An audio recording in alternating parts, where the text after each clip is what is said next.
Olá, alunos do sétimo ano, tudo bem com vocês? Eu sou o professor Pedro e hoje vamos ter mais uma aula de história. Só que hoje vai ser um pouquinho diferente, tá? Na última aula nós terminamos a apostila 1, certo? Hoje nós faremos uma revisão, vamos resolver alguns exercícios por módulo, né? Para que vocês possam entrar com maior conhecimento para o estudo da apostila 2. Vamos lá? Módulo 1, o tempo e a história. Então nós vimos um pouquinho sobre a importância da história, como a história é feita, né? Vocês entenderam que a forma de enxergar a história e a passagem do tempo varia de sociedade para sociedade. Embora o tempo passe ao mesmo tempo para todo mundo, algumas sociedades enxergam diferentes das outras, ok? Diferente, não é mais adequado ou menos adequado, melhor ou pior, beleza? Questão 1, abro na página 128. É um teste, né, pessoal? Qual das afirmativas a seguir é válida quando nos referimos à contagem do tempo cronológico e seus marcos, né? Então a forma, o tempo cronológico é a forma que o tempo passa, né? Para todo mundo, e os marcos são os pontos importantes, né, para cada sociedade, ok? Então a forma de organizar os seus eventos, né, a contagem do tempo vai variar de sociedade para sociedade. Vamos lá. Não existe uma única forma de contar o tempo, né? Opa, ok, tá tudo certo por aqui. Não tem uma única forma de contar o tempo e marcá-lo. As trajetórias de cada sociedade as levam a fazer marcações de maneira própria. Vamos deixar aqui em espera, parece que está certa essa, tá? Vamos ver as próximas. Eu não achei nada de errado aqui, né? Concordo com essa afirmativa. B. O tempo passa igualmente para todos.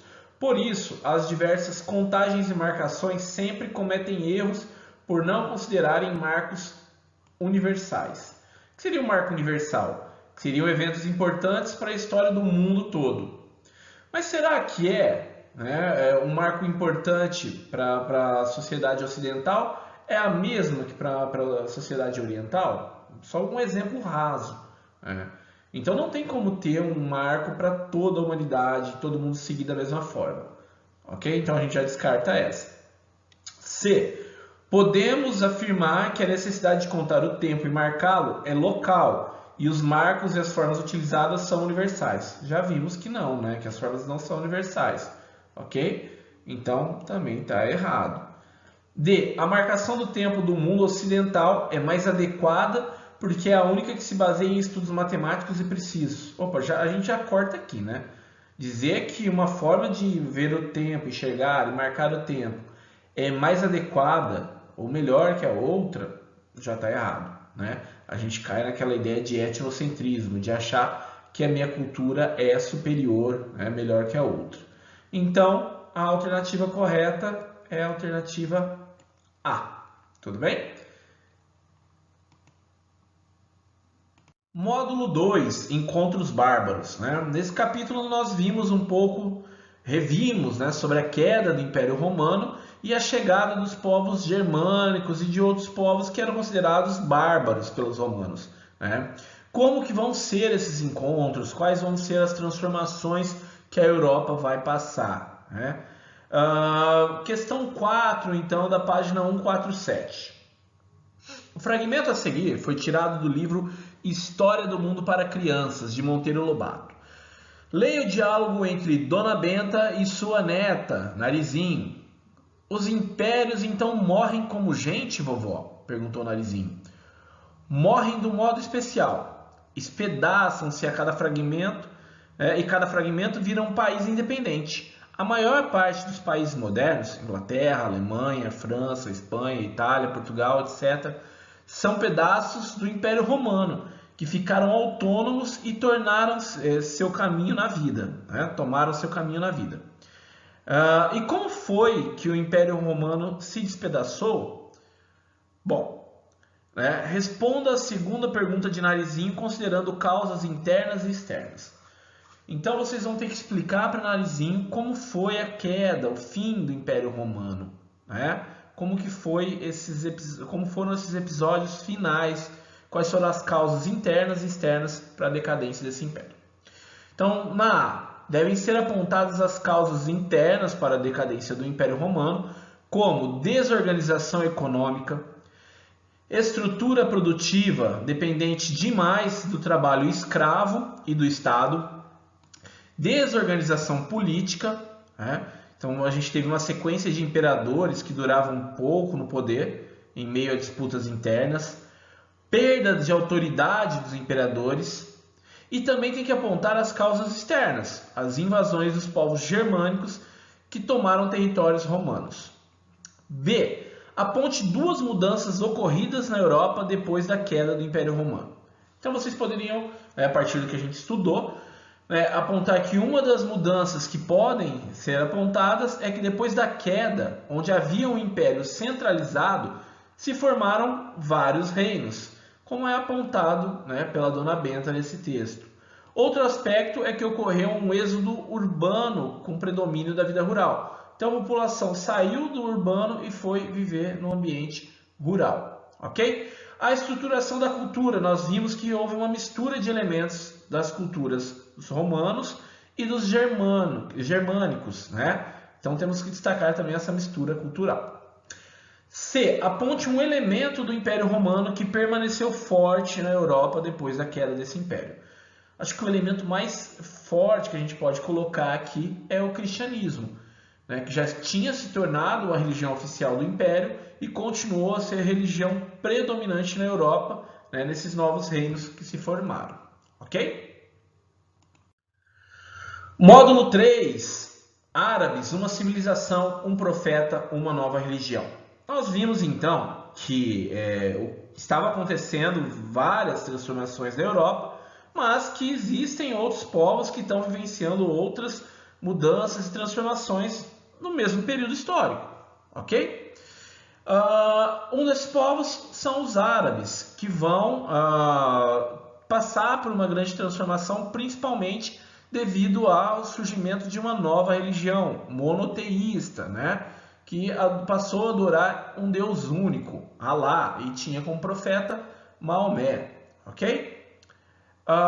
Vamos lá, atividade 2, página 160. Leia o fragmento a seguir e responda as questões. Então, leitura importante, com atenção. Quando os islâmicos chegaram à Península Ibérica no século XIII, a região vivia um período de decadência. Os islâmicos promoveram uma verdadeira mudança de ares. Os campos foram renovados com a introdução de novas culturas e técnicas de irrigação. O comércio com o Oriente intensificou-se e a arquitetura conheceu seu ápice transformador com a construção da Mesquita de Córdoba, onde os islâmicos reafirmaram sua tradição de aproveitarem criativamente elementos das culturas locais. O encontro de estilos arquitetônicos refletia a convivência religiosa que se implantou na vida cotidiana. O Corão, que é o livro sagrado para os muçulmanos, traz disposições bastante generosas sobre os demais povos do livro, isto é, as duas outras religiões monoteístas fundadas em obras literárias, o judaísmo com sua Torá e o cristianismo com seu evangelho.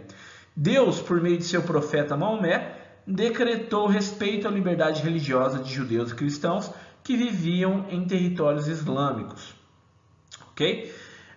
Primeira pergunta, por que os islâmicos originários da Península Arábica, no Oriente, chegaram à Península Ibérica? O que motivou? Como que eles saíram, então, da Península Arábica e foram chegar na Península Ibérica, que é onde corresponde hoje a Espanha e Portugal? Então, vamos lá para a resposta, de acordo com o que nós estudamos. Depois que alguns povos árabes se unificaram sob o estímulo da religião, eles começaram um processo de expansão territorial, em busca de novas terras, terras férteis, e possibilidades econômicas, também para expandir a fé islâmica.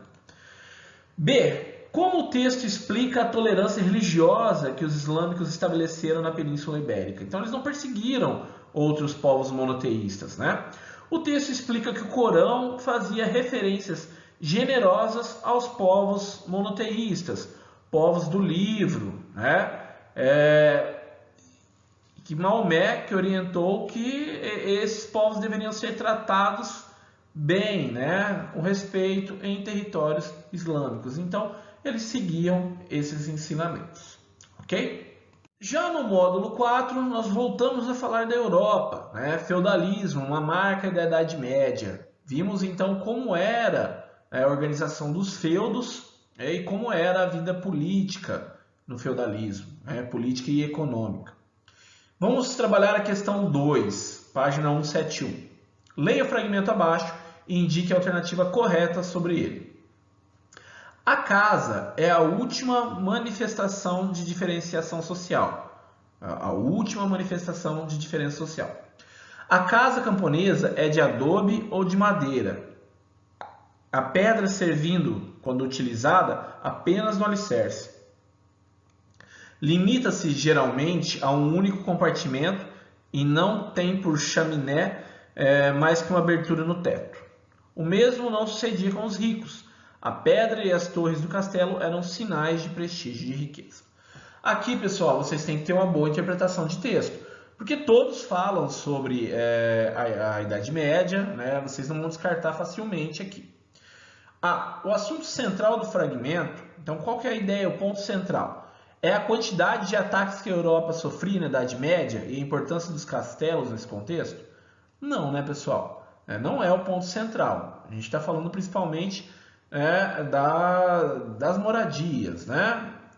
Então, a questão das invasões não é um ponto principal, ok? O fragmento compara a vida dos pobres e ricos, mostrando como a única forma de identificar a diferença entre eles é observar o tipo de moradia que ocupam. O texto já começa aqui, é a última manifestação de diferenciação social. Tem várias maneiras, então, de diferenciar, né? Então, também, ambas estão erradas. C. O texto mostra como as moradias eram uma das formas de se perceber a diferença entre pobres e ricos. Ok. O uso de pedra e torres era um sinal de que os nobres moravam em habitações mais fortes e mais seguras. Pô, esse aqui tá ok, né?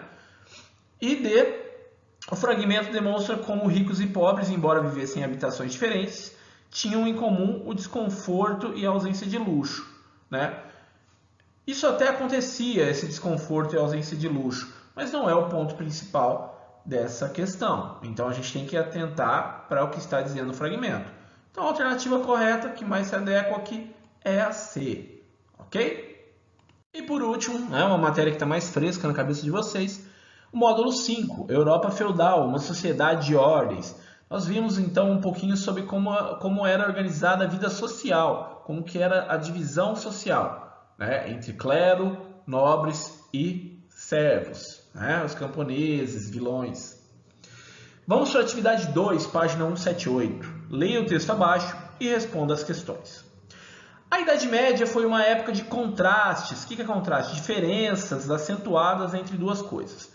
Contrastes sociais profundos, violência, doenças, metade dos bebês não chegavam aos 2 anos, e tímido avanço tecnológico, à mercê das intempéries da natureza, à mercê sujeito, intempéries, ocorrências do mau tempo.